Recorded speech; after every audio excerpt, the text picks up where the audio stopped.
Suasana cuaca nggak menentu ya. Ini sebenarnya harusnya udah kemarau. Kemarin saudara di mana di Tangerang Selatan itu ya hujan berjam-jam ya, dan macet total daerah Tangerang tentunya. Nggak tahu kalau di Cilegon ya, hujan juga ya, sama ya. Saya melihat penuh ketidakpastian cuaca ini. Harusnya kita kemarau, betul nggak? Ini yang saya takutin malah ntar pas waktunya musim hujan malah kemarau. Nah ini yang repot, betul nggak ya? Nah tentunya kenapa saya membuka begini saudara? Karena kita semua berubah, dunia berubah. Ya, saya nggak ngerti sudah apa yang terjadi di hari-hari ke depan ini, tapi yang saya mengerti bahwa Tuhan menyertai kita. Amin saudara. Kemarin baru saja dunia tergoncang gara-gara apa saudara? Perang Israel sama Iran, betul nggak? Untung nggak lanjut saudara. Karena kalau lanjut Bapak Ibu ya, wah repot saudara. Kalau Iran sudah perang, itu Selat Hormuz saudara. Tahu saudara Selat Hormuz? Ya, itu ditutup. Ya, akibatnya apa saudara? Kita kekurangan minyak, bensin mungkin harganya udah nggak terkira, betul nggak? Penuh ketidakpastian. Kita nggak bisa kemana-mana terbang itu saudara, karena kalau ke Eropa itu ya harus melalui Dubai atau Qatar, ya, untuk kemana-mana. Semua bisnis berubah. Tapi puji Tuhan, kemarin akhirnya cuma 12 hari saja. Ya siapa yang menang? Hanya Tuhan yang tahu. Betul nggak? Tapi saudara, di tengah ketidakpastian ini, Tuhan mau kita berubah. Amin, saudara. Amin. Gereja kita ini, saudara, ada gereja yang namanya, saudara, berat di nama, saudara. Tahu namanya apa, saudara? Transformation. Word Transformation Church. Gereja yang mengubah dunia. Wah, saudara, ini kalau setiap kali saya ngajar, saya ngomong ke teman-teman saya, ini berat gereja ini. Apalagi saya ketua divisi Transformation Class, kelas perubahan, betul nggak? Ini berat, saudara. Ya, nggak tahu. Yang menilai saya berubah kan orang lain. Salah satunya berat badan saya berubah. So pasti itu, betul kan? Tapi itu yang Tuhan, maksudnya yang Tuhan, ya bukan itu yang Tuhan mau, betul nggak? Berat badan. Tapi kita semua pasti berubah. Selain berat badan, pasti kita jadi tua, betul nggak? Kemarin anak saya retreat, saudara, dua-duanya FSCC di Jakarta, di Sentul ya. Saya tinggal berdua dengan istri dari hari Jumat sampai tadi. Terus tadi malam saya ngomong, kayaknya rumah kita ini kegedean karena tinggal berdua, saudara. Wah, saya jujur, saudara, pas waktu gak ada anak-anak, ya mungkin dialami juga oleh Pak Yuda sama Ibu Mini ya sekarang ya. Saya berkata berubah, ya memang mungkin hari ini mereka balik, bukan mungkin ya, pasti balik. Tapi suatu saat ketika mereka meninggalkan kita tinggal berdua, itulah perubahan yang pasti, betul nggak? Ya. Kita pasti berubah. Saudara juga yang single pasti ada perubahan juga, betul nggak? Ya. Jadi menikah, udah menikah, baru honeymoon, waduh saudara, tiba-tiba hamil, betul nggak? Berubah lagi, saudara ya. Udah berubah, saudara, anak lahir, saudara. Muncul, saudara, perubahan-perubahan yang lain. Kebutuhan kita semakin meningkat. Jadi Bapak Ibu, perubahan itu adalah pasti, betul nggak? Ya. Nah, kalau kau nggak berubah, caramu itu nggak berubah, ya, maka kau akan mengalami kesulitan. Saya masih ingat, saudara ya, dulu ketika anak saya masuk SD pertama kali, saudara ya. Terus maminya itu, istri saya itu beli baju tuh kayaknya kedodoran, jadi roknya panjang, bajunya agak gede gitu ya. Nah, tahu ya. Terus saya nanya ke istri saya, itu kenapa sih si kakak ini bajunya kegedean begitu? Gak apa-apa, pintar, berubah kok. Benar juga sih ya. Dan memang benar, saudara. Dia namanya anak SD kelas 1 masih belum tahu model, betul? Mode kan, betul nggak? Dia terima-terima aja dikasih mami. Kalau sekarang boro-boro mau, betul nggak? Ya. Tapi akhirnya, saudara, kelas 2, kelas 3 sudah udah kekecilan. Nah, gereja ini juga sama, Bapak Ibu, betul nggak? Kalau gereja ini nggak berubah, saudara, berarti nama, aduh repot. Kita harus berubah, karena berubah itu sangat menguntungkan buat kita. Nah, makanya saudara, hari ini tema saya adalah masih sama sebenarnya, Great Harvest, betul nggak? Bisa dimunculkan gitu? Ya. Materinya Great Harvest. Apa sih Great Harvest? Great Harvest itu adalah panen raya, betul nggak? Iya. Slide-nya. Atas.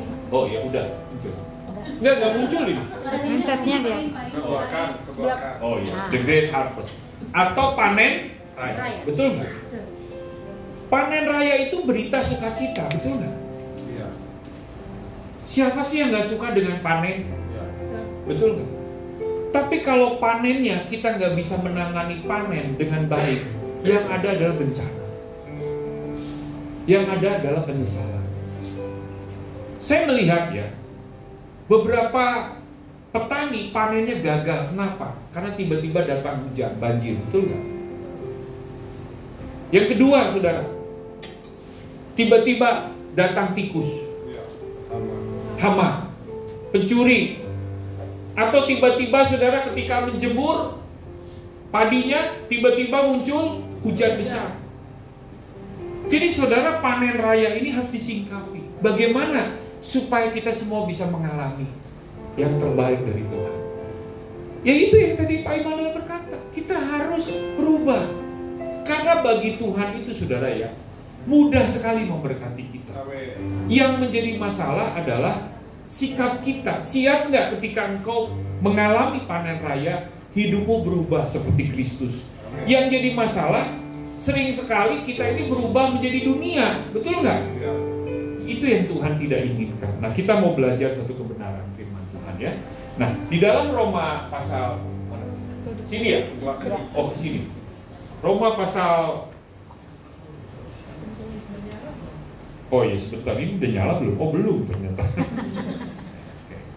Ya. Di dalam Roma pasal 12 ayat 1 sampai 2, kita baca sama-sama. 1, 2, 3. Karena itu, saudara-saudara, demi kemurahan Allah, aku memastikan kamu supaya kamu apa, Bapak Ibu? Mempersembahkan tubuhmu sebagai persembahan yang hidup, yang kudus dan yang berkenan kepada Allah. Itu adalah ibadahmu yang sejati. Janganlah kamu menjadi serupa dengan dunia ini, tetapi berubahlah oleh pembaharuan budimu, sehingga kamu dapat membedakan mana kehendak Allah, apa yang baik, yang berkenan kepada Allah, dan yang sempurna. Saudara, Tuhan itu ingin kita sempurna. Makanya saudara, Matius pasal 5 dikatakan ayat 47, hendaklah kamu sempurna seperti Bapamu di surga. Jadi saudara, kesempurnaan itu adalah standarnya Tuhan. Tapi sering sekali manusia berkata, Pak, kan kita bukan manusia yang sempurna. Tapi sayangnya Tuhan maunya kita sempurna. Bagaimana kita menjadi sempurna, saudara? Saudara harus tahu apa kehendak Allah. Ada yang baik, tapi belum tentu benar. Betul nggak? Ada yang baik, benar, belum tentu sempurna. Karena Tuhan ingin kita sempurna, saudara. Nah, bagaimana caranya, saudara? Nah, Rasul Paulus berkata, demi kemurahan Allah, ya, yang pertama harus saudara lakukan itu adalah saudara persembahkan tubuhmu sebagai persembahan yang hidup. Saudara, ini berbicara ketika engkau hidup, maka hidupmu itu harus dipersembahkan. Saudara ya, kita ini sebenarnya sudah ditebus. Hidup kita ini bukan milik kitanya lagi, tapi Yesus yang sudah menebus. Dan ini pengertian yang sebenarnya dalam sekali. Yesus itu saudara sudah menebus kita. Kita ini sebenarnya budak dosa. Tapi karena kematian Yesus, Yesus bayar lunas. Kita menjadi budaknya Tuhan Yesus. Makanya Bapak Ibu, di sini dikatakan hendaklah kita mempersembahkan tubuh kita. Karena tubuh kita ini adalah bait Allah. Saudara sadar nggak sih bahwa tubuh saudara ini bait Allah? Kalau bait Allah artinya yang diisi apa, Bapak Ibu? Saudara pernah baca nggak di perjanjian lama bait Allah itu apa, saudara, di dalamnya? Ada ruang Maha Kudus, ada ruang kudus, betul nggak? Di dalam ruang Maha Kudus ada apa, Bapak Ibu? Ada tabut Allah, betul nggak? Di ruang kudus ada apa? Ada yang namanya apa tuh? Kaki dia, kandil, betul nggak? Lalu pembasuhan, ada roti, betul nggak? Itu sudah nggak ada yang lain. Saya memang untuk memahami senior pastor kita ini susah, dalam pengertian karena dia pernah berkata kepada saya, melakukan kehendak Tuhan itu ada pengorbanan. Saudara ya, tanpa engkau berkorban, mempersembahkan itu kan berkorban, betul nggak? Maka saudara, tidak ada namanya penerimaan. Kita itu ikut Yesus berkorban, Bapak Ibu. Jadi aneh sekali kalau ada orang ikut Yesus tidak mau berkorban. Dan yang diminta korbannya apa lagi? Hidup kita. Makanya saudara, kadang ada pendeta tuh ya ngajarin, perpuluhan itu gak perlu, persembahan itu gak perlu. Lalu saya berkata, jangan dulu ngomong perpuluhan. Hidup kita itu sudah ditebus, Bapak Ibu, betul nggak? Semua Kalau kita saja bergumul sudah di dalam persembahan setiap minggu, persembahan perpuluhan, gimana kita bisa mempersembahkan hidup? Di situ kan dikatakan hidup, betul? Hidup kita ini, hidupku bukannya aku lagi, betul nggak? Tapi Yesus. Saya punya anak perempuan 2. Sejak kecil, saudara, saya sudah persembahkan hidup mereka buat Tuhan, penyerahan anak. Lalu saya katakan kepada mereka bahwa kalau engkau itu adalah pribadi yang Tuhan pilih.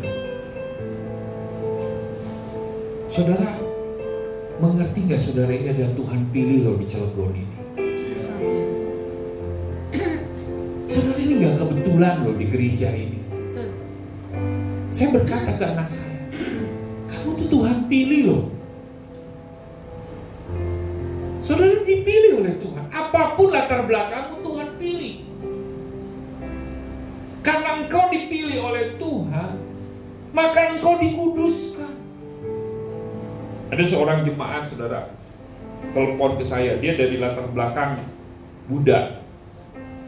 Tiba-tiba, saudara, dia telepon saya, Pak Immanuel, papi saya mau dibaptis. Wah, saya bilang, puji Tuhan, haleluya nih. Papinya ini udah tua, udah sakit-sakitan, ya, tapi dia tetap kekeh, gak mau jadi pengikut Yesus. Lalu saudara, dengan semangat 45, saudara, saya datang, saudara, ke rumahnya. Pas waktu saya datang ke rumahnya, saya bilang, saya bingung, saudara. Kenapa? Karena di rumahnya itu ada bendera kuning.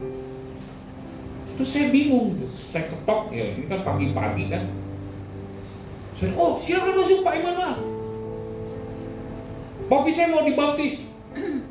Itu bendera kuning apa? Iya papi. Lalu dia tunjukin papinya sudah meninggal. Terus saya bilang, maksud lu gimana? Pak, dulu ketika masih hidup, papi saya nolak dibaptis, betul nggak? Nah sekarang udah mati, udah aja Pak dibaptis. Supaya dia, saudara, diselamatkan. Saya bilang, gimana ceritanya? Nggak bisa. Orang dibaptis itu, saudara, ketika hidup. Pak, kasihan dong papi saya masuk neraka. Itu bukan urusan saya, itu urusan Tuhan. Saya nggak bisa menghakimi papi kamu. Pak, bisa nggak Pak? Udahlah baptis aja Pak. Emang upacara baptisan? Ini bukan bicara upacara, ini berbicara mengenai iman. Ini dia sudah, saya marahin dia, saya kesal juga, ini saya pulang. Terus siapa yang melayani ini? Ternyata dia belum jadi jemaat, ya nggak bisa dong. Pengennya secara Buddha, betul nggak? Hanya sudahlah, saya berdoa buat dia. Nah saudara, Tuhan, Rasul Paulus katakan, selama engkau hidup, jangan udah mau mati baru Tuhan. Ada seorang dulu ya, saya punya jemaat, saudara, jemaat Kasel. Si om ini, saudara, bandel gitu ya, gak mau Kasel, wah ngerokok, wah pokoknya hidupnya kacau lah. Tapi istrinya ketua Kasel. Saudara, tiba-tiba dia kena stroke. Panggil saya, saudara. Lalu dia berkata, Pak Immanuel, udah kena stroke nih, udah lumpuh. Kalau saya sembuh Pak, saya mau melayani Tuhan. Dalam hati saya, kenapa kamu gak pas waktu? Betul gak? Betul. Udah miskin baru pengen, udah bangkrut baru pengen melayani. Jangan begitu Bapak Ibu. Betul nggak? Udah miskin baru pengen ngasih perpuluhan, ya, Pak. Ntar udah ketipu nih, ya ntar besok saya mau kasih perpuluhan Pak. Jangan, betul nggak? Persembahkanlah hidupmu selama engkau hari ini sehat melayani Tuhan. Amin, saudara. Saya, saudara, di TC Division ini udah termasuk senior. Ya, saya kasih kesempatan kepada orang-orang yang di bawah saya. Ayo, saya ingin hidup saya juga berubah menjadi berkat. Suatu saat kemarin kita fellowship pemimpin, lalu saya ngasih pengarahan. Biasalah namanya bapak-bapak kan udah mulai tua. Kalau ciri-ciri orang tua itu selalu ngomong dulu Pak Immanuel ini begini, dulu. Itu namanya orang sudah tua. Betul gak Pak Yuda? Dulu papa begini loh, kenapa kamu begini? Nah, itu termasuk saya begini. Saudara, ketika kita fellowship, saudara, terus Laren yang jadi MC pada waktu itu wakil saya dan Billy. Pak Immanuel sudah ngasih pengarahannya, sudah. Kalau sudah Pak Immanuel, silakan duduk. Saudara. Jadi saya ada satu tempat duduk, saya duduk. Maksudnya apa nih? Lalu mereka berkata, Pak Im, ini ada 50 pemimpin nih. Kami semua akan memberi masukan kepada Pak Immanuel. Selama ini Pak Immanuel yang memberi, tiba saatnya kami yang memberi masukan. Wah, saat itu saudara, saya menjadi terdakwa. Saya seperti disidang oleh anak-anak saya. Lalu saya berkata, yang menjadi pembela hanya satu, istri saya. Saya panggil Bu Catherine. Saya takut nih kalau begini, bisa nggak saya panggil Bu Catherine? Akhirnya mereka mengizinkan. Ya sudah, panggil Bu Catherine. Lalu saudara, mereka ngomong, siapa saya sekarang ini? Mereka cerita, wah dulu Pak Immanuel galaknya luar biasa, nggak kompromi, marahin kita. Tapi sekarang, puji Tuhan, makin lemah lembut. Wah, nggak tahu mereka takut kenapa. Tapi intinya begini Bapak Ibu ya, kita harus berubah. Janganlah kamu menjadi serupa dengan dunia ini, betul nggak? Tetapi berubahlah oleh pembaharuan budimu. Buktinya engkau mempersembahkan hidupmu itu adalah engkau harus berubah, betul nggak? Jangan engkau nggak berubah. Makanya di sini dikatakan apa Bapak Ibu? Perubahan bukanlah perubahan sampai terjadi. Tapi saya bersyukur saudara, mereka memberikan Pak Immanuel berubah. Lalu saya katakan, bukan artinya berubah tambah buncit ya, bukan. Enggak Pak, Bapak lebih berubah. Saudara, baru di dalam tataran saya dikasih masukan aja, saya ketar-ketir saudara. Tapi suatu saat kita masuk ke dalam pengadilan Allah, betul kan? Pengadilan Kristus. Saudara harus berubah. Jangan menjadi serupa dengan dunia ini. Jadilah berubah seperti Yesus. Yesus itu saudara ya, saya tuh suka dengan Tuhan Yesus, luar biasa ya. Dia berkata begini, belajarlah daripadaku, karena aku lemah lembut dan rendah hati. Jangan udah makin senior tambah galak.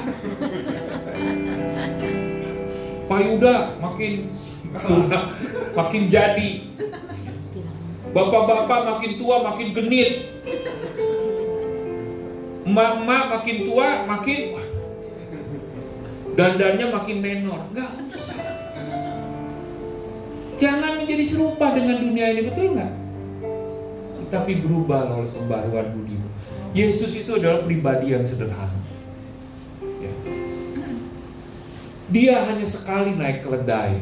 Keledai itu berbicara mengenai tunggangan, atau bisa dikatakan pada zaman itu mobil. Alkitab mencatat Yesus hanya sekali naik keledai, betul nggak? Karena untuk menggenapi apa yang dinubuatkan oleh nabi-nabi, betul nggak? Lihatlah rajaku yang lemah lembut, rajamu yang lemah lembut masuk ke Yerusalem, betul? Dia naik keledai. Saudara, Yesus itu kemana-mana jalan kaki, sederhana. Ini dengar nih, saya kebetulan banyak anak-anak muda hari ini. Jadilah pribadi yang hidup di dalam kenyataan, bukan di dalam halusinasi. Banyak anak muda hari ini, saudara, saya ingetin anak-anak saya juga, 2 anak saya. Kamu tuh jangan halusinasi. Kenapa anak muda hari ini sering halu? Karena terlalu banyak informasi yang begitu banyak, dari TikTok lah, Akhirnya muncullah hayalan demi hayalan. Gimana jadi artis kayak drama Korea? Gimana putih? Saudara ya, gini ya, saya tuh pernah ngobrol. Hanya belilah skincare mahal, duitnya habis buat skincare. Kita tuh sadar, bahagialah menjadi dirimu. Saya ini gak bagaimanapun juga ya Pak Immanuel begini, gak bisa saya jadi putih kayak artis Korea, betul nggak? Karena memang saya orang Batak, betul nggak? Kalau Ibu Mini sih memang putih dari sononya, betul nggak? Jadilah pribadi seperti Kristus, sederhana. Yesus itu sederhana, Bapak Ibu. Dia sederhana kenapa? Karena hidupnya adalah untuk menggenapi rencana Bapaknya. Saudara, kalau engkau hidupmu itu sederhana, tujuanmu itu sederhana untuk menggenapi rancangan Tuhan dalam hidupmu, maka engkau akan menjadi pribadi yang berbahagia. Engkau bukan menjadi pribadi orang lain. Engkau tidak harus menjadi pribadi yang paling cantik, paling ganteng. Kayak apa, artis Korea siapa yang paling ganteng? Lee Min Ho apa? Atau udah jadul itu? Ada lagi nggak? Oh, udah jadul ya. Mungkin ada siapa lagi? Nggak harus begitu. Saya jadi pendeta juga. Tujuan saya adalah menjadi serupa dengan Yesus. Saya tidak harus menjadi seorang pendeta yang terkenal, bicara di mana-mana. Enggak juga. Saya bahagia dengan apa yang Tuhan percayakan dalam hidup saya. Saya bahagia. Istri saya 1, anak saya 2, betul nggak? Jangan dibolak-balik loh ya. Bahaya gitu ya. Saya bahagia, saudara, dengan apapun yang Tuhan berikan. Saya bahagia. Saya ngomong ke pengerja-pengerja di bawah saya, kamu harus bersyukur kalau udah melayani dapat nasi kotak. Jangan nasi kotak makanannya nggak enak langsung dibuang. Bersyukur, habisin. Mau enak mau nggak enak, habisin saja. Jangan ngeluh. Puji Tuhan, haleluya, masih dapat nasi kotak misalnya. Betul nggak? Bisa melayani Tuhan. Saudara, jangan menjadi serupa dengan dunia ini. Betul? Jadilah pribadi saudara yang sederhana. Orang Kristen itu harus berubah, dimulai dari pembaharuan budi kita. Ya. Yang kedua, saudara, apa yang Tuhan mau? Kita harus mencari perkara yang di atas. Cepetan. Mundur. Oke. Mencari perkara yang di atas. Coba kita buka Kolose 3 ayat 1-4. Gak usah buka Alkitab, saudara, dari depan. Ya. Saya baca yang 1, yang saudara yang kedua, dan begitu. Karena itu kalau kamu dibangkitkan bersama Kristus, carilah perkara yang di atas, di mana Kristus ada duduk di sebelah kanan Allah. Ayat 2. Pikirkanlah perkara yang di atas, bukan yang di bumi. Sebab kamu telah mati dan hidupmu tersembunyi bersama dengan Kristus di dalam Allah. Ayat 4 sama-sama. Apabila Kristus yang adalah hidup kita menyatakan diri kelak, kamu pun akan menyatakan diri bersama dengan Dia dalam kemuliaan. Nah, saudara perhatikan. Saya ketika diajar oleh gembala senior pastor untuk mencari perkara yang di atas. Ketika di doa fajar dia bagiin firman, saya dulu nggak ngerti maksudnya perkara di atas itu bagaimana. Tapi saudara, kalau kita bicara bumi, itu pasti penuh pertengkaran, betul nggak? Iya. Saya kemarin saudara baca ya, perang Iran Israel itu saudara habis 800 triliun 12 hari. Itu Israel. Kalau GBWTC Cilegon terima duit seperti itu gimana Pak? Kayaknya Pak Yuda udah jadi gubernur Banten. Betul nggak? Ya kan? 800 triliun sudah. Hanya 12 hari. Gara-gara sudah nafsu dari satu bangsa ingin membunuh Israel. Ya. Saya tuh heran saudara, kenapa bangsa ini saudara atau manusia ini lebih bernafsu membunuh daripada bernafsu mengasihi.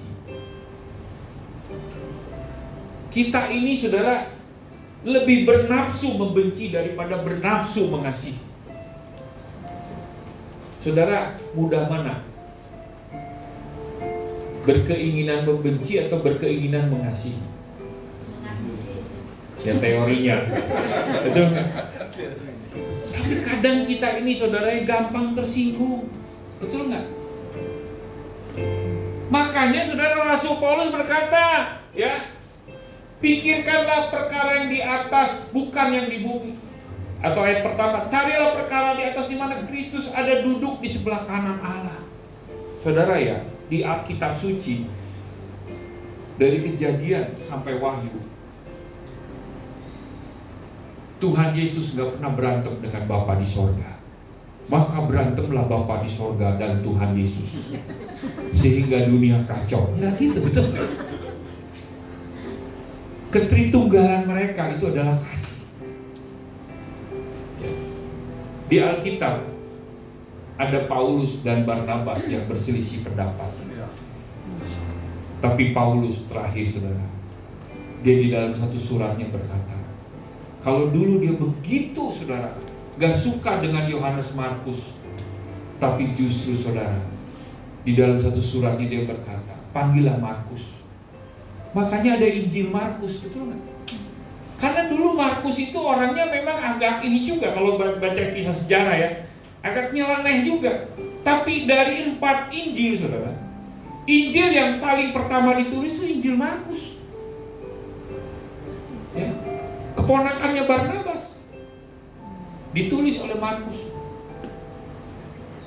Dia yang paling tua, Injil paling tua, karena kalau nggak salah itu dia penulisannya antara tahun 50 sampai tahun 60. Sementara surat-surat Rasul Paulus saudara, itu hanya dari tahun 55 sampai tahun 65. Jadi setelah ada Injil Markus itulah Rasul Paulus bisa menulis surat-surat itu. Makanya Rasul Paulus berkata, panggil Markus supaya aku bisa menulis surat. Supaya Paulus itu mengerti saudara, pekerjaan Yesus di muka bumi ini dari mana? Dari tulisan Yohanes Markus saudara, dari Injil Markus itu. Artinya begini Bapak Ibu ya, perselisihan itu bisa diselesaikan. Betul gak? Asalkan kita berjiwa besar. Saudara, Rasul Paulus berkata bahwa di atas di sorga gak ada yang berantem. Betul gak? Sekarang saya mau nanya deh Bapak Ibu, gimana sih tindakan apa supaya saudara itu mengampuni? Kan kita disuruh mengampuni, betul gak? Saudara bisa mengampuni itu kalau saudara kondisinya gimana? Pak, regu A, damai. Regu B, Penuh kasih. kalau apa? Penuh kasih. Penuh kasih. Regu C, Kalau udah berdoa berarti. saudara, kondisi saudara bisa mengampuni itu kalau saudara kondisinya disakiti, betul nggak? Iya. Kalau saudara tidak disakiti, nggak ada tindakan mengampuni, betul nggak? Ada nggak tindakan mengampuni kalau saudara tidak disakiti? Misalkan contoh ya, saya dengan Pak Yuda nih berteman, terus kita berteman hopeng terus, saya nggak perlu mengampuni dia karena kita berteman, betul nggak? Tapi kalau suatu saat saya dan Pak Yuda menyakiti saya, sebenarnya itulah baru saya berkata, saya mengampuni Pak Yuda. Makanya saudara, ketika Yesus itu berkata, kalau kamu hanya berkawan kepada orang yang karib, apa bedanya kamu dengan ahli Taurat? Mereka juga melakukan hal yang sama, betul nggak? Saudara ya, bisa mengampuni itu adalah ketika engkau disakiti. Hari ini sudah bangsa ini butuh pengampunan. Pengampunan dari siapa? Dari kita, Israel rohani. Mereka mengutuki saudara Israel, wah begini. Kita nih orang Kristen harus berdoa. Kalau saudara nggak berdoa nih, nggak mengampuni bangsa ini, Bapak Ibu, bangsa ini kena kutuk saudara. Karena firman Tuhan berkata apa saudara? Diberkatilah orang yang memberkati, terkutuklah orang yang. Makanya saudara, kita harus merendahkan hati. Saya sampai hari ini sudah belajar untuk terus, kalau ada orang menyakiti hati saya diingatkan Tuhan, bukankah itu saatnya engkau melakukan tindakan kasih, engkau mengampuni. Tapi nyebelin Tuhan Yesus, ya justru disitulah, betul kan? Tapi sakitnya di sini Tuhan Yesus, karena bilur-bilur Yesus aku sudah sembuh, betul nggak? Tidak mungkin ada mujizat tanpa ada masalah, betul nggak? Iya. Tidak mungkin ada kesembuhan tanpa ada sakit. Yang ngapain ada kesembuhan kalau nggak ada sakit, betul nggak? Kalau engkau saudara ingin beres, ya, engkau harus bisa mengampuni. Engkau harus cari perkara di atas. Yesus saudara, ketika dia disakiti saudara, kenapa dia bisa berkata, Bapa, ampunilah mereka,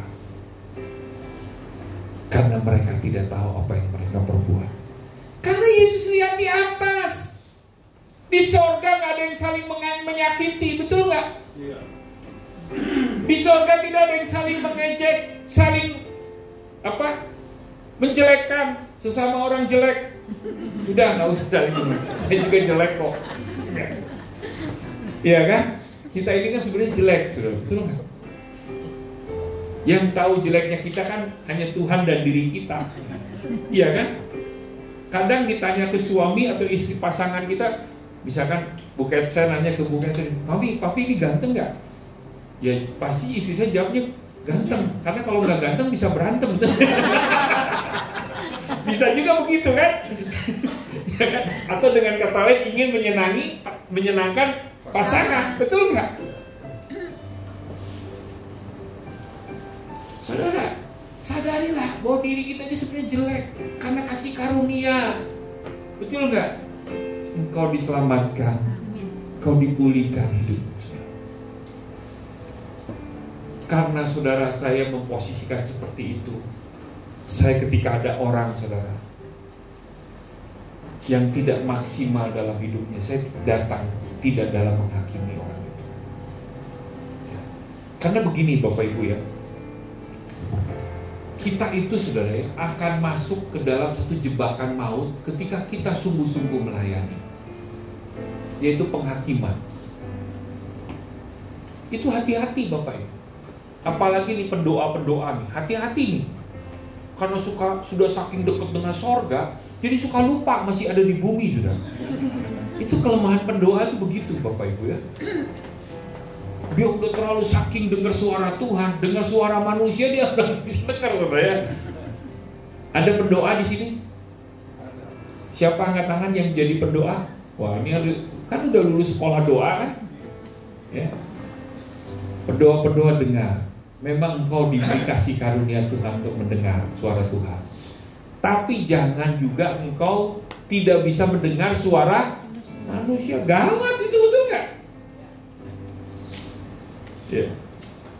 Belajarlah saudara untuk menerima teman kita seperti Yesus dan Bapa di surga menerima kita dengan kelemahan kita. Dia tidak menghakimi. Saya lihat ya, Tuhan Yesus itu luar biasa. Ketika ada seorang perempuan yang berzina, hukumannya harusnya apa? Rajam. Kalau saya ada di situ pun juga pengennya saya lempar itu orang, betul nggak? Karena zaman itu zaman hukum.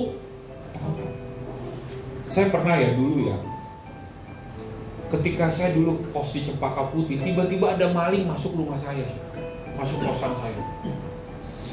Yang tahu itu teman saya. Wah, dikeroyok sudah. Dan saat itu sudah saya kasihan itu dengan orang, udah sampai saya melindungi dia sudah. Udah kasih aja ke polisi, kalau enggak itu mati orang.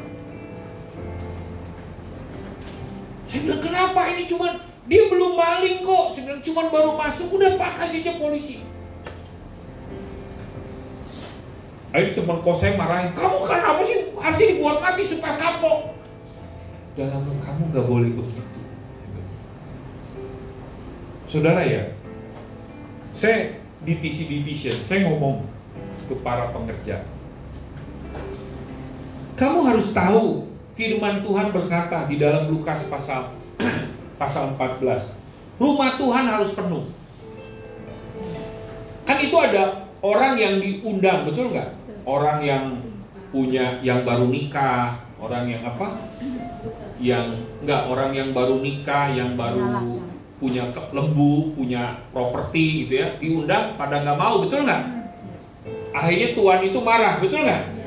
Ini orang udah gua berkati malah nggak mau datang, betul nggak? Ini hati-hati saudara. Ketika engkau diberkati, akan tiba saatnya Tuhan undang kau perjamuan, malah engkau menolak. Baru nikah, baru dapat jodoh, betul nggak? Baru punya lembu, ya lembu kan usaha, betul nggak? Baru punya ladang, propertinya ditambahin, udah nggak mau datang. Oh itu hati-hati saudara. Sampai akhirnya Tuhan berkata gimana? Kamu panggil ke pinggir, ke jalan-jalan, betul nggak? Ke lorong-lorong. Panggil orang-orang timpang, orang-orang buta, betul nggak? Orang-orang miskin, orang-orang lumpuh, cacat, datang. Saudara, saya ngomong ke fasil-fasil saya, pengerja-pengerja di bawah saya. Makin lama nih, peserta visi 01 makin banyak yang bermasalah. Kalau masalahnya makin banyak, kita tidak boleh ngomelin itu orang. Kita berdoa. Saudara, saya percaya saudara, mungkin hari ini masih banyak yang kosong karena liburan. Liburan ya? Ya, ini kan kosong. Tapi akan ada saatnya saudara. Rumah Tuhan itu harus penuh. Amin. Itu sesuai, tepuk tangan dulu saudara. Rumah Tuhan harus penuh. Mau gak mau, suka gak suka, rumah Tuhan harus penuh. Amin. Tapi saudara, ini Pak Yuda sama Ibu Mini sebagai Tuhan yang taruh. Sayangnya saudara, mereka itu yang bermasalah semua yang datang. Saudara siap nggak? Ini Great Harvest, ya. Ini zaman di mana penuaian. Kita siap nggak menerima orang-orang itu? Saya ngomong ke pekerja-pekerja di bawah saya. Kamu siap nggak menerima itu? Kalau kamu siap, berarti kamu mencari perkara di atas. Penuh kasih karunia Tuhan. Amin, saudara. Saudara mau nggak, siap nggak di GBWTC Cilegon? Yang siap hanya ibu saja, Ibu Suryo. Yang lain pada bengong. Pak, kayaknya nggak enak nih Pak kalau ini. Saudara ya, karena begini Bapak Ibu ya, orang bermasalah itu biasanya saudara dekat sama Tuhan. Itu betul nggak? Jujur aja deh. Saudara itu paling suka datang ke rumah doa kalau lagi ngapain? Susah. Iya kan? Lagi susah. Kalau lagi banyak duit kayaknya semua ke puncak atau ke luar negeri kali ya. Pak jangan begitu dong Pak, kita ini ada duit loh. Makanya tetap ke gereja. Saudara, tapi memang fakta berkata, biasanya Bapak Ibu, jangan tersinggung loh ya. Biasanya orang itu kalau lagi punya masalah, ya, dia itu suka berdoa. Biasanya loh ya. Tapi Tuhan mau kita menjadi rumah doa. Amin, saudara. Amin. Baik susah ataupun senang, kita suka berdoa. Amin. Betul nggak? Ya. Makanya lagu Pandiko katakan, jadikan aku rumah doamu. Walaupun saya senang, walaupun saya susah, saya tetap menjadi rumah doa. Amin. Gereja ini saudara, walaupun diberkati. Saya dengar Pak Yuda kemarin lagi defisit, nggak apa-apa saya bagi. Pengeluarannya lagi banyak, saudara harus berdoa. Masa gereja defisit? Katanya wakil kerajaan sorga. Saya harus berdoa. Karena begini Bapak Ibu ya, iblis itu saudara nggak suka ada gereja. Dia tutup saudara gereja dengan berbagai cara. Salah satunya apa? Pertama, saudara diubah jadi orang pelit bin kikir. Ya. Yang kedua, saudara, dia ganggu usaha saudara, ya, supaya nggak berhasil. Makanya saudara harus berdoa. Terima ajaran yang sehat.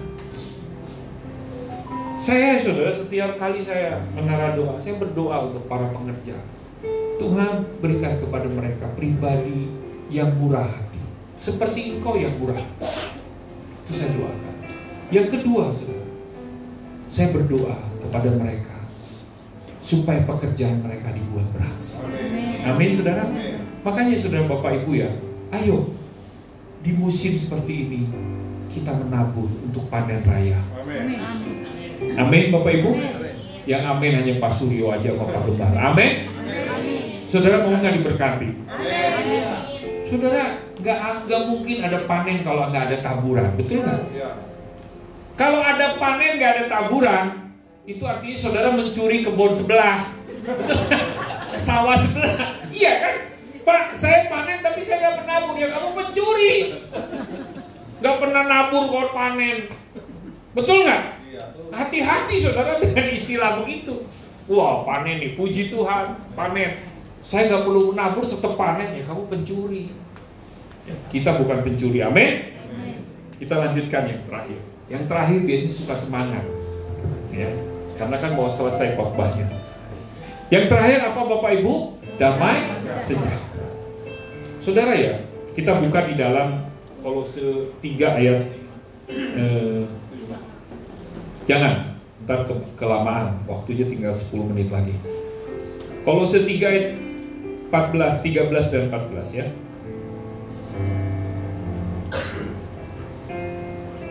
Sampai 15, Kolose 3 ayat 13 sampai ayat 15 ya. Coba kita baca sama-sama ya. Kolose 3 ayat 13 sampai ayat 15. 1, 2, 3. Sabarlah kamu seorang terhadap yang lain, dan ampunilah seorang akan yang lain apabila yang seorang menaruh dendam terhadap yang lain. Sama seperti Tuhan telah mengampuni kamu, kamu perbuat jugalah demikian. Dan di atas semuanya itu, kenakanlah kasih sebagai pengikat yang mempersatukan dan menyempurnakan. Ayat 15, hendaklah damai sejahtera Kristus memerintah dalam hatimu. Karena untuk itulah kamu telah dipanggil menjadi satu tubuh dan bersyukurlah. Saudara ya, kalau kita melihat perintah Tuhan itu dari Kejadian sampai Wahyu, betul nggak? Hafal semua nggak? Kadang kita lupa, betul nggak? Kadang tidak tertulis.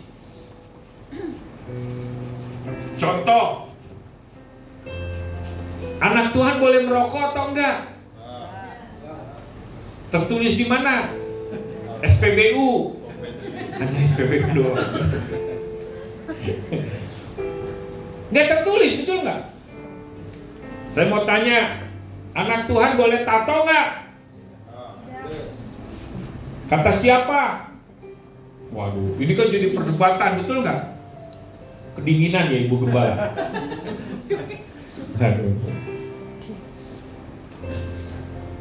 Suatu saat saudara, anak saya ketika dia yang sulung tuh udah 21 tahun. Saya itu biasa kalau keluar negeri saudara ya, suka ngumpulin botol-botol kecil miras itu kan suka gratis ya Pak ya. Dapat gitu ya. Saya kumpulin gitu ya. Jadi kalau saudara datang ke rumah saya tuh banyak botol-botol kecil gitu ya. Macam-macam tuh, ada whisky, ada Jack Daniel, ada apa gitu ya. Terus anak saya ngomong begini, "Pi, saya kan udah 21 tahun, berarti kalau saya minum ini boleh dong?" Terus saya bingung gitu. Kalau saya ngomong nggak boleh, kan udah di atas 21 tahun, betul nggak? Punya namanya free will, betul nggak? Kehendak bebas loh. Secara hukum itu sudah cakap. Sebenarnya di Indonesia itu cakap secara hukum itu usia 18, betul nggak? Tapi di atas 21 tahun itu benar-benar bisa mutusin tanpa pertimbangan orang tua. Kalau orang sudah di atas 21 tahun, itu tanpa pertimbangan orang tua juga dia bisa mutusin. Misalkan dia menikah tanpa orang tua juga bisa. Karena dia sudah cakap secara. Yang jadi masalah itu bukan boleh atau tidak boleh. Saya berkata, apakah itu apakah itu membangun atau menghancurkan? Betul nggak? Saya mau tanya, saya bilang, kalau minuman keras itu membangun kamu, merokok itu membangun kamu nggak? Atau kamu justru hancur gara-gara itu? Dan apakah kamu ada damai sejahtera?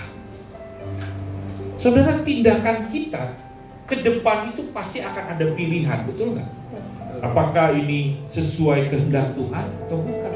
Gereja ini, saudara, suka atau nggak suka, harus membuat satu keputusan. Dan keputusannya mungkin tidak menyenangkan semua orang. Saya sebagai salah satu pemimpin juga di WTC Pusat, tidak semua keputusan itu bikin senang manusia.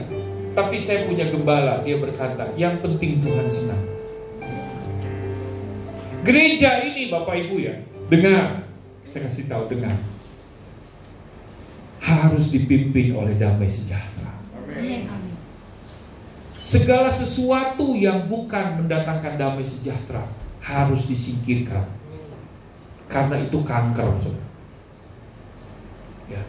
Jadi keputusan apapun harus damai sejahtera. Melalui apa? Dengan doa. Gak bisa kita menyenangkan semua orang. Apalagi kalau jemaatnya sudah 1.000 orang, Pak Yuda. Gak ada yang amin nih 1.000 orang, kayaknya bengong. Kan 5 kali kebaktian bisa. Amin, saudara? Kalau udah 1.000 orang, saudara, bagaimana? Apa yang terjadi? Damai sejahtera itu harus menuntun kita. Amin, saudara? Memerintah dalam hidup kita. Saya belajar ya, dalam keputusan yang saya buat itu, saya damai gak sih? Kalau gak damai, saya gak ambil keputusan. Karena itu sebenarnya sinyal, Bapak. Sinyal buat kita, apakah ini Tuhan berkenan atau tidak. Nah, jadi Bapak Ibu, saya rindu hari ini hidup kita mengalami perubahan dengan hal itu. Berubah pembaruan budi kita. Pikirkan perkara di atas, damai sejahtera. Saya mau tutup, saudara, dengan satu kisah. Ada seorang anak muda, saudara, lulus kuliah sarjana S1 strata title, lulus secara cum laude, berprestasi selama dia pendidikan. Lalu ketika dia lulus, dia berkata, apa cita-citamu nak? Cita-citaku mengubah dunia. Keren. Akhirnya dia bekerja keras, saudara, untuk mengubah dunia. Ketika usia 30 tahun dia berkata, susah mengubah dunia, yang orang keras kepala semua. Udahlah, saya turunkan standar. Saya mau mengubah negara kesatuan Republik Indonesia. Oh, dia kerja keras lagi, ikut partai politik. Tujuan kamu apa? Saya ingin mengubah negara kesatuan Republik Indonesia. Dia lakukan sampai usia 40. Ketika dia usia 40 tahun, dia berkata, susah mengubah negara. Kalau begitu, saya akan mengubah bangsa. Kota. Saya ubah kota. Wah, caranya bagaimana? Saya bergabung dengan gereja. Saya mau berdoa dengan gereja untuk mengubah apa, Bapak Ibu? Kota. Lalu saudara, dia berdoa, dia aktif melayani, saudara. Sampai usia 50, ternyata kota gak bisa berubah dengan doa. Lalu dia berkata, kalau begitu saya mau mengubah gereja. Di usia 50 dia pengen mengubah gereja, karena gereja di tempat saya loyo semua ya. Lalu saudara, ketika saudara dia usia 60, saudara, usia 50 tadi ya, sampai 60 gak bisa mengubah gereja. Susah nih, gembalanya susah nih diubah, keras kepala Pak Yuda ini, katanya, misalkan gitu ya. Lalu saudara, di usia 60 dia berkata, karena gereja tidak bisa saya ubah, saya ingin mengubah Kersel di mana saya melayani. Saudara bayangkan, dari pertama apa? Mengubah dunia. Sampai akhirnya di usia 60 dia mengubah Kersel. Ketika dia berusaha mengubah Kersel sampai usia 70, gak bisa berubah juga Kerselnya. Lalu dia berkata, saya ubah keluarga saya. Ternyata saudara, keluarganya juga gak berubah. Ketika sudah ajal menjelang, tiba-tiba saya harus berubah diri saya dulu. Jadi dia baru sadar yang harus pertama diubah apa? Tapi saya usianya udah 80, udah bau tanah, Bapak Ibu. Jadi saya kasih tahu, gereja ini namanya besar, betul nggak? Word Transformation Church. Tapi Tuhan ingatkan, engkau harus berubah. Dimulai dari dirimu dulu. Amin. Engkau harus berubah. Caramu sesuaikan dengan kebenaran firman. Amin, saudara. Amin. Kita bangkit berdiri. Kita akan pujian. Ku bawa hidupku sekarang jadi rumah doa. Teksnya bisa muncul karena saya lupa ingat. Haleluya. Saya percaya, saudara, gereja ini Tuhan akan pakai besar. Jiwa-jiwa akan Tuhan datangkan. Tapi Tuhan mau kita berubah menjadi rumah doa. Kita berdoa buat setiap pribadi. Mungkin teman-teman kita yang sudah lama tidak bergereja, kita doakan mereka di hari ini. Dimulai dari kita, perubahan dimulai dari kita. Haleluya.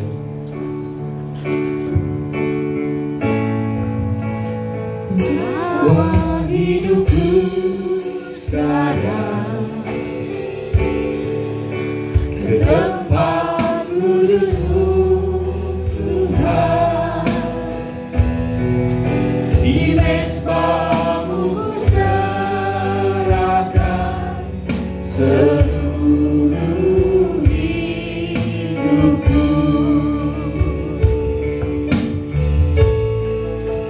Penuhi hatiku sekarang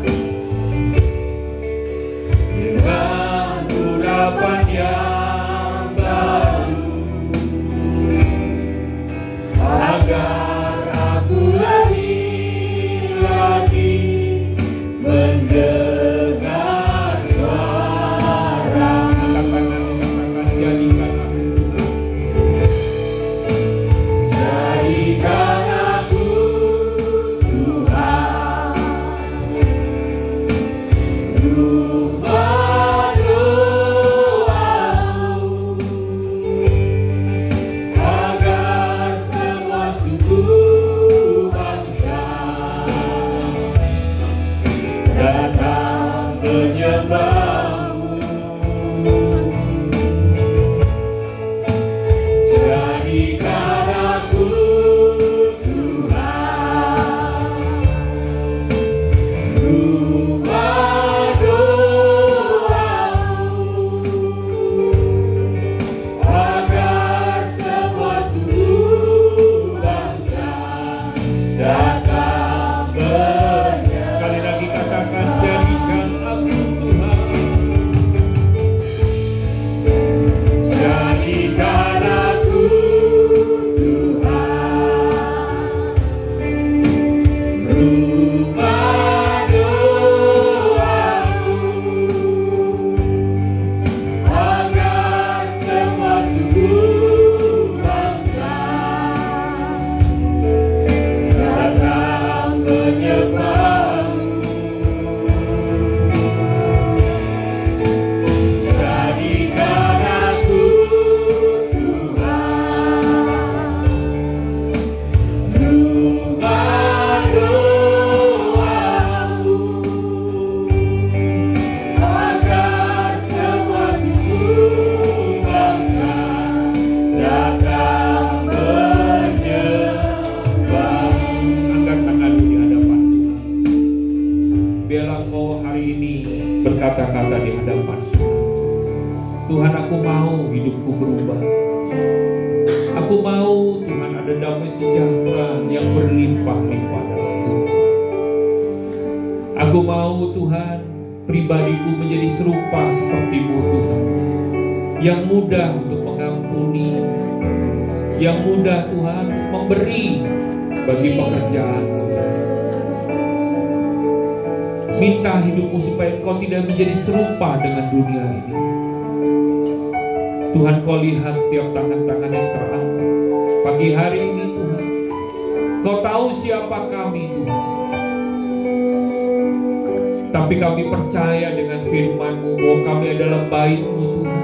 Kami adalah rumah doa-Mu. Karena itu Tuhan, kami berdoa di dalam nama Yesus. Kuduskan umat-Mu Tuhan hari ini. Kuduskan kami Tuhan. Dalam nama Tuhan Yesus, Kuasa jahat, kuasa setan, kutuk-kutuk, mantra-mantra ku tolak dalam nama Yesus. Dalam nama Yesus. Biarlah rancangan-Mu yang mulia Tuhan tercurah atas kami semua. Berkati anak-anak-Mu Tuhan dalam pergumulan mereka, pekerjaan, bisnis. Biarlah Tuhan yang terus mempromosikan hidup mereka, mengalami terobosan demi terobosan di hari-hari ini. Kami pegang janji-Mu Tuhan. Sekalipun Tuhan bukit-bukit bergoncang, gunung-gunung beranjak, tapi kasih setia-Mu Tuhan tidak akan pernah beranjak dalam hidup kami. Kami percaya janji-Mu Tuhan. Jika kami baik-baik mendengar suara-Mu, maka berkat ini akan tercurah atas kami. Diberkatilah kami ketika keluar, diberkatilah ketika kami masuk, diberkatilah kami di kota, di ladang, diberkatilah segala usaha kami. Kami tidak akan pernah turun, tapi kami akan terus naik. Amin. Gereja ini akan terus naik. Amin. Amin. Karena gereja ini milik-Mu Tuhan. Kami hanya pelayan-pelayan-Mu Tuhan. Terima kasih Tuhan. Berkati para pekerja-Mu, berkati Pak Yuda dan Bu Mini juga yang Kau percayakan. Berkati semua anak-anak-Mu Tuhan. Tim inti dari gereja ini Tuhan. Bahkan mungkin dari jemaat-Mu yang sedang liburan dimanapun mereka berada, Kau berkati mereka Tuhan. Dan tiba saatnya kami berpisah, kami siap menerima berkat yang terbaik. Mari angkat kedua tangan-Mu, terimalah berkat yang terbaik dari Bapa di sorga. Diberkatilah hidup-Mu, diberkatilah usaha pekerjaan-Mu, cinta kasih dari Tuhan Yesus Kristus, persekutuan yang manis daripada Roh Kudus menyertai-Mu mulai dari sekarang sampai selama-lamanya. Tuhan Yesus datang yang kedua kalinya. Semua yang percaya sama-sama katakan amin. Selamat hari Minggu, Tuhan Yesus memberkati.